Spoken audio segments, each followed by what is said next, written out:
Making millions of dollars is not complicated. In fact, it's usually the opposite. Most millionaires didn't build sexy businesses. They built boring ones that they were willing to commit to for a decade. Think of Alex Hormozi, Dan Martell, Tony Robbins, Grant Cardone, everybody you watch right now. They literally spent a decade building something that you probably would not want to build. And if I had to start from zero again, these are 4 boring businesses I bet on every single time. Here's the lie that social media tells you. You need a revolutionary idea. You just need a real problem that has repeating demand, simple economics, and the discipline to stay with it when it's boring. That's it. And if you do that, you will become a millionaire, guaranteed.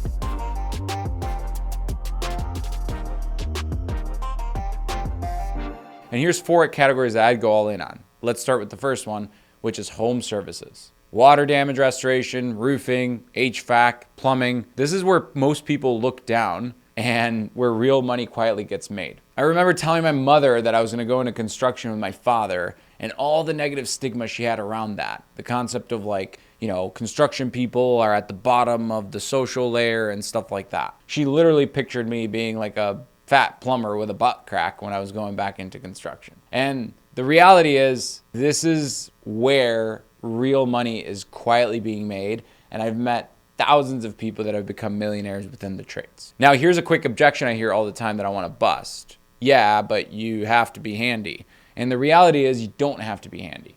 I wasn't fucking handy. I didn't grow up swinging hammers or fixing boilers. I wasn't born with these skills.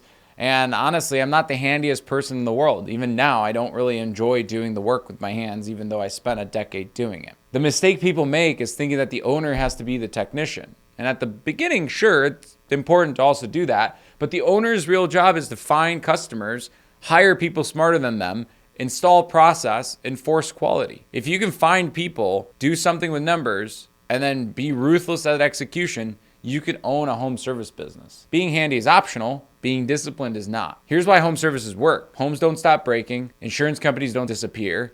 People don't price shop emergencies. I've literally watched companies go from $0 to $10 million a year, and they were not the sharpest tools in the shed. They just answered the phone and showed up fast and delivered the promise. And these industries are beautiful because there's no big company that has nationwide presence that dominates the entire market. You find referrals from other customers that you make happy. They're high ticket jobs, and these are fragmented markets, meaning it's very easy to get into. Let me make this real though, because it still sounds a lot harder than it is. We literally started a restoration business that now does over $10 million a year worth of revenue off of a Chase credit card. That's it. We didn't raise capital. We didn't have a playbook. We didn't have any fancy systems. It was me and my dad. We literally got a credit card. We signed up for a lead provider. We said yes to jobs. We showed up. We served our customers. Didn't know what the fuck we were doing. We did good work. We didn't even systematize at first. We didn't have managers. We just literally showed up, did the right thing, and then demand just kept showing up afterwards. The millionaire leap doesn't start with systems. It doesn't start with this complicated business stuff. It literally starts with one truck, one phone, one local market. And then after the phone rings, all you have to do is figure out how to service the customers, start building out how sales looks like, start building out marketing, start training other people to remove yourself from production. It's not complicated. It's literally sequential, and it actually works. Now, if you're still watching this video, you're like, bro, I do not want to start a business in the trades. I have no affinity for trades. Let's go to business number 2, which is SaaS. But if you're going to do SaaS, don't chase the next AI hype. Chase what I call boring SaaS. For those of you guys that don't know what SaaS is, it's this concept called software as a service. And it's the most misunderstood category on the internet. I'm not talking about the venture-backed software companies chasing a unicorn, right? Like the Salesforces of the world. I'm not about chasing unicorns and becoming the next Uber of the world per se. And I'm definitely not talking about building some broad horizontal tool. I'm talking about boring vertical SaaS. Software built for one specific customer, doing one specific job inside in industries that don't change fast. Contractors managing jobs and payments, for example. Clinics handling scheduling and compliance. Inspectors documenting those home inspection reports. Accountants, they're still fucking working out of DOS. Trades writing estimates, invoices, follow-ups. That's the thing. And here's the math people miss. You don't need millions of users. You need 1,500 to 2,500 businesses paying $100 to $300 a month for a software that actually runs their day-to-day operations, and that's literally $2 to $7 million of ARR. And because it's subscription revenue, that company will be worth $20 to $70 million, very differently than a service-based business. Now, here's why it works in the real world. The software sits inside of people's daily workflows. They're not nice to haves, they're must-haves. And once teams run on software, switching is very painful. It's hard for them to switch to somebody else. And every single month they pay you. And right now, people understand that if they don't have software within their business, they're going to fall behind or die. And the awesome part too is, again, once they start paying, they pay every single month, and it's monthly reoccurring revenue, or MRR.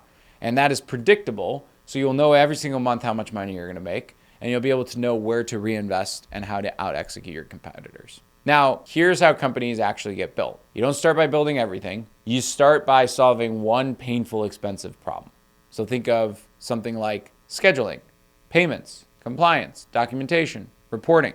At Albi, I was so pissed that my coordinators were answering the phones and writing down on Post-it notes the name, phone number of the customer, and then going later and introducing it to the job management system we used, and then the finance system. So the idea of Albi was like, what if we could build something where you could answer the phone, intake the customer's information, and then have it create a job somewhere else? That was the MVP of our now company that's worth multiple tens of millions of dollars. It'll probably be worth $100 million by next year. We started with something simple, painful, in a niche of restoration because that's where I worked for before, and that's what I thought was the best. Now, after you solve that painful problem, you sell that, and then you start expanding sideways into the adjacent workflows once the trust is earned. So at Albi, for example, we started with that and then started working into job file documentation, into project management, into CRM, into accounting, into analytics, and so on and so forth. And then you just kind of layer on the onion. It isn't sexy and definitely is not fast, but boring software like this compounds the same way real estate does, except you don't need the debt and the tenants and the maintenance crews and all of that headache. Now, here's the deal. We're literally living through a unique point in time called the AI revolution. And we've also got this global marketplace for engineers, meaning you can go to Upwork and Fiverr and find people. So it's never been easier to launch a software product. You can prototype faster, build cheaper, and validate demand before you even start building the thing, which dramatically lowers the risk for first-time founders. So if you're watching this video and you're interested in software, go after it. If you need my help, comment software below, and I'll do my best to unblock you. If you're still like, look, man, software and home service ain't my thing. What other things could potentially make me a millionaire? I want to dive into business number 3, which is coaching. And I consider it services as a product or knowledge as a product. Most people think like coaching is motivation. They think of, Grant Cardone with the hype and the energy and yelling at people to just try harder. But that version of coaching just caps out fast. Coaching is essentially helping others achieve what you've already achieved. So you take something that you've been really good at, the real money that you've built with it, the real businesses or the real skill sets, and then you essentially systematize it into something that people could rob and duplicate and copy within their lives. And the most valuable coaches don't sell information because information's free. You can literally go on YouTube. They sell the transformation framework with structure. And that shows up in places like sales coaching, where revenue of your customers actually goes up. Operations coaching, where chaos turns into process. Trades mastery, where skill turns into repeatable income. Leadership execution, where teams stop relying on the founder. Here's why it works so well. There's literally no inventory. You don't have anything to sell other than your knowledge productized. The margins are super high. Cash flow's fast. Your authority compounds over time. It's really fucking fulfilling. And it's also monthly recurring revenue. But here's the mistake almost everyone makes. They try to sell access to themselves and they make people idolize the person, the coach. But that traps you, and then you become the bottleneck and the business never scales. The shift happens when you productize what you know. Instead of selling your hours, you sell frameworks people can follow, accountability that forces execution, a community that creates leverage, and a repeatable path from point A to point B. And that's when your expertise turns into assets, and you basically package all that into playbooks, into a weekly call, into events. And at that point, you're no longer running a services business. You're running a scalable education and execution company. And that's how coaches stop being a job and then it starts becoming a real freaking business. Everybody watching this video has something that they're really, really freaking good at. I know that. You can be extraordinary at fitness, And I know, like, for example, Alan Dick, before he met Dan Martell, had a coaching program that he was just, a traditional fitness trainer inside of a gym. And then afterwards, Dan encouraged him to start an online coaching business. And now he makes millions teaching people how to get in the best shape of their lives. Maybe you're an employee somewhere and you're a really freaking good employee. What if you created a good coaching program on how to be that kind of employee? Like if you're a sales development representative and you're really good at cold calling, what if you created a program where you can help other sales development representatives for $150 a month become a better sales development representative? Just find something that you're really good at and then go teach other people how to do it and then charge them a reasonable rate. That's an absolute no-brainer to do that. That's how I started my coaching business. I was overcomplicating the shit out of it. I launched my book, Restoration Millionaire, which became a best-selling book within the restoration space. A bunch of people started coming to me and asking me for help. It's like, how in the world do I help them? And it wasn't until one of my mentors, Dan Martell, said, dude, you're overcomplicating the shit out of this. Just take a calendar link, put it on your calendar, put a Zoom link in there, and then start going and selling people access to that link. And then show up every single week, teach them something, record that playbook, put it into Mighty. That's what we used at the time. Now we use membership.io, which is basically like a hub of knowledge. And just go do that. And now we're on a mission to help 1,000 restoration business owners become restoration millionaires through our program, the Evolve Restoration Mastermind. And we've coached over 100 restoration business owners, have crazy results. It's absolutely phenomenal. So great business model. Go ahead, get started if that's what calls to you. But now if you still want to stay to the end because none of those three really hit home, get ready because number 4 is a banger, and that is AI applied to boring businesses. And this last one is where things really get interesting. I'm not talking about like AI startups that go to the moon. I'm not talking about consumer apps. And I'm definitely not talking about chasing the next shiny AI toy. I'm talking about AI layered directly onto boring businesses. Here's the reality most people don't see. Every business today is drowning. Not because they're poorly run, but because they're overloaded. They're buried in paperwork. They're short on labor. They're bleeding time and inefficiency. And they're missing phone calls and follow-ups that are literally costing them money. And that's where AI actually wins. Not by replacing people, but by quietly handling parts of the business that humans are terrible at doing consistently. And now we've entered into a point in time that's super interesting.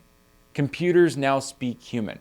You see, 10 years ago, you had to have nerds that knew how to speak computer to go program the computers to do stuff for them. But now, because computers speak human, we just got to find other forward-thinking humans that can speak human to the computers, and the computers will actually understand them. And if you learn and get really good at how to communicate with computers, which now is literally learn how to text ChatGPT, you can literally get them to do human-like tasks.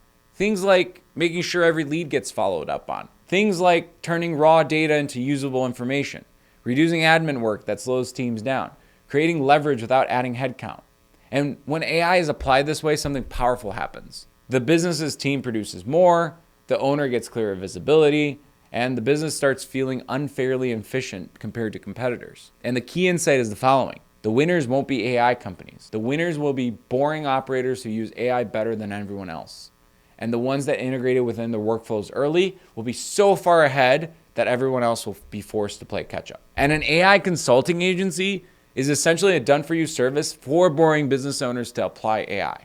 And you can literally build that. There's tools like N8N and Gumloop out there that you could go and you could even ask ChatGPT, hey, I ran into a business owner who has a plumbing business who has a problem closing leads. Help me create an AI bot that will close him more leads. And it will literally give you the step-by-step play. And all you need is a laptop and just some brain power, and then you could put it together. And for that owner, that done-for-you service will literally be worth 5, 10, 15, 20 grand because it will literally save that owner revenue. If you're at the end of this video and you're still asking what's the fastest way to get rich, you're already behind. The real question is, what boring business am I willing to master for the next 10 years? That literally determines everything. So if you want more business ideas like this, more breakdowns, real businesses that actually scale, hit that subscribe button. And if you want to start one of these and need my help, want to grab some time, want to chat, comment below. I'll do my best to unblock you as I'm here to serve. I'll see you guys next week with another video just like this.